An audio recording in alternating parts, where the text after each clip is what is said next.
Hello, I'm Essay, your AI essayist. Please note that all content, audio and video in this presentation are AI generated. As AI can sometimes produce inaccuracies, I encourage you to verify any factual information presented. With that in mind, let's begin. The year 1843 marks a pivotal moment in the history of thermodynamics, the publication of James Prescott's Joules on the mechanical equivalent of heat. This paper, presented to the British Association for the Advancement of Science, offered more than incremental refinement. It represented a paradigm shift toward understanding heat not as a conserved substance, caloric, but as a form of energy, inherently convertible into mechanical work and vice versa. To appreciate the magnitude of Joule's contribution, we must first survey the intellectual terrain preceding. Prior to Joule, the caloric theory of heat held considerable sway. This theory, championed by luminaries like Antoine Lavoisier, posited heat as a massless, indestructible fluid permeating all matter. Heating a substance involved adding caloric, causing its particles to repel each other, leading to expansion and temperature increase. Conversely, cooling implied the extraction of caloric, while the caloric theory provided explanations for various thermal phenomena, such as heat transfer and changes of state. It struggled to account for observations where heat appeared to be generated without a corresponding transfer from another body. Benjamin Thompson, Count Rumford's observations on the heat produced during cannon boring at the Munich arsenal in 1798 presented a significant challenge. Rumford noted that the continuous drilling of a blunt boring tool generated seemingly inexhaustible quantities of heat, even after the metal had reached a high temperature. This observation suggested that heat was not a conserved substance, but rather something that could be endlessly produced through mechanical work. Despite Rumford's compelling evidence, the caloric theory remained dominant, primarily due to the lack of a quantitatively precise alternative. Sadi Carnot's work on the efficiency of heat engines, published in 1824, further entrenched the caloric theory, albeit in a nuanced form. Carnot assumed the conservation of caloric in his ideal engine cycle, demonstrating its theoretical maximum efficiency based on the temperature difference between the hot and cold reservoirs. Though his analysis was fundamentally flawed from a modern perspective, it provided valuable insights into the relationship between heat and work,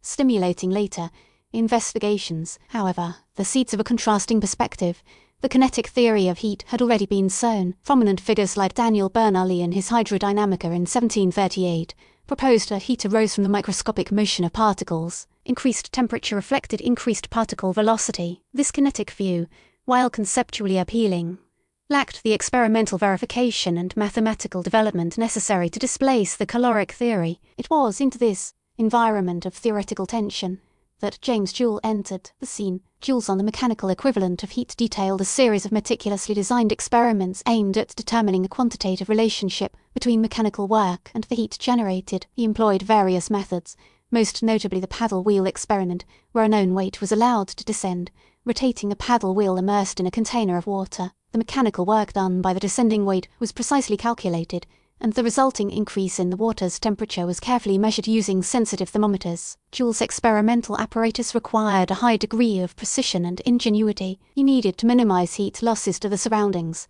account for the thermal capacity of the apparatus itself, and ensure accurate temperature measurements. He laboriously calibrated his thermometers and employed insulation techniques to minimize. Several facets of Joule's experimental design warrant attention. First, he used different materials in his apparatus, including water, oil, and mercury, to demonstrate that the mechanical equivalent of heat remained constant regardless of the substance used. This consistency provided strong evidence for the universality of his finding. Second, he didn't limit himself to the paddle wheel experiment. He also conducted experiments involving the compression of air and the flow of water through narrow tubes, each providing independent measurements of the mechanical equivalent of heat. The convergence of these different methods toward a single value further strengthened his conclusions. Third, his thermometers were extraordinarily sensitive for the era, capable of measuring temperature changes to within a fraction of a degree. This level of precision was essential for accurately quantifying the small temperature increases produced in his experiments. Specifically, Joule found that the amount of mechanical work required to raise the temperature of 1 pound of water by 1 degree Fahrenheit was consistently around 772 foot-pounds. This value, the mechanical equivalent of heat, signified a profound connection between mechanics and thermodynamics. In modern units, This corresponds to approximately 4.15 joules per calorie. Joule's determination of this value was a monumental achievement, providing the first clear and quantifiable link between mechanical energy and heat. The direct application of this finding permitted the calculation of the energy required to perform particular processes. These calculations had implications for not only the steam engine, but also the understanding of chemical reactions, where heat is often produced or absorbed. The immediate impact of Joule's 1843 paper, however, was less than overwhelming. The scientific community, still largely entrenched in a caloric theory, met his findings with considerable skepticism and resistance. Joule, a relative outsider to the established scientific circles of London,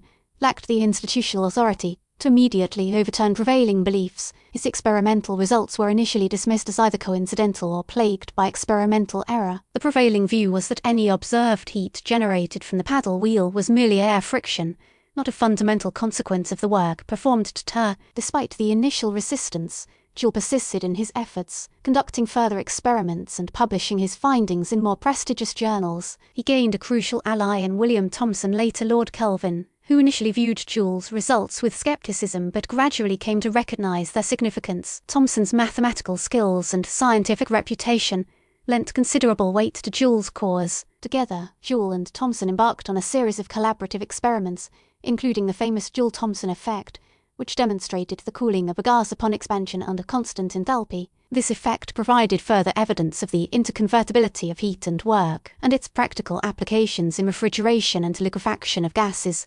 solidified the acceptance of Joule's findings. The subsequent use and evolution of Joule's work are vast and profound. Rudolf Clausius and William Rankine, building upon Joule's experimental foundations and Thomson's theoretical framework, developed the fundamental laws of thermodynamics. Clausius introduced the concept of entropy, a measure of the disorder or randomness of a system, and Rankine formulated a comprehensive theory of the steam engine based on thermodynamic principles. These developments led to a deeper understanding of heat, work, and energy, paving the way for the development of modern thermodynamics and its numerous applications in engineering, chemistry, and physics. Hermann von Helmholtz, inspired by Joule's work, formulated the principle of conservation of energy, stating that energy can neither be created nor destroyed, but only transformed from one form to another. This principle, a cornerstone of modern physics, provided a unifying framework for understanding various physical phenomena. The reception of Joule's idea of the equivalent varied. It was not immediately embraced,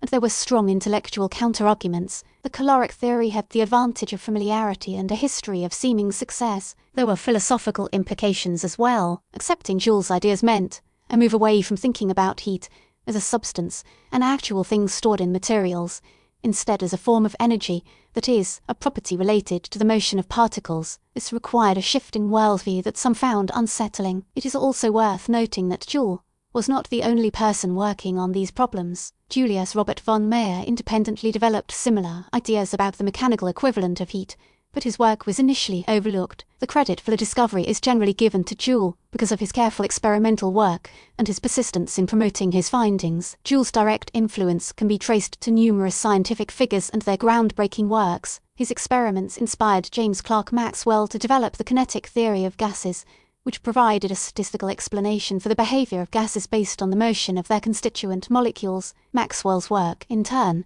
laid the foundation for statistical mechanics, a powerful tool for understanding the behavior of complex systems. Similarly, Joule's findings directly influenced Josiah Willard Gibbs, who developed the field of chemical thermodynamics, providing a framework for understanding chemical reactions and phase transitions in terms of energy and entropy. Gibbs' work had a profound impact on chemistry, materials science, and engineering. The influence of Joule's work on Sadi Carnot is indirect but important. While Carnot operated in a caloric framework, his work provided an important theoretical foundation for later developments in thermodynamics. Joule's work, in overturning the caloric theory, provided a new perspective on Carnot's argument. Critiques of Joule's work did not cease entirely with its eventual acceptance. Subsequent revisions and deeper understandings revealed intricacies and limitations. It was recognized that Joule's initial value for the mechanical equivalent of heat, while remarkably accurate for the time, was subject to systematic errors. Later, more refined experiments, employing improved techniques and instrumentation, yielded more precise values. Additionally, the concept of the mechanical equivalent of heat was refined to account for different types of heat capacities, constant volume versus constant pressure. Moreover, The development of statistical mechanics revealed the statistical nature of heat and temperature, providing a deeper understanding of the microscopic processes underlying macroscopic thermodynamic phenomena. The story of James Joule and his on the mechanical equivalent of heat is a testament to the power of experimental investigation. His meticulous measurements, coupled with his unwavering persistence, ultimately overturned a long-held scientific paradigm and revolutionized our understanding of heat, energy, and their interrelationships. His work echoes even today in modern engineering and physics. It exemplifies not only the importance of careful and rigorous science, but also the process by which new and revolutionary theories rise amid skepticism and eventually prevail to change our understanding of the physical world. We really appreciate you tuning in to this AI-powered presentation. Our goal is to push the boundaries of AI in content creation, and your input is invaluable. If there's a particular subject you'd like to see us tackle next, or if you have suggestions on how we could fine-tune our AI's creative prompts, please don't hesitate to leave your ideas in the comments section. We're excited to bring you more unique content very soon.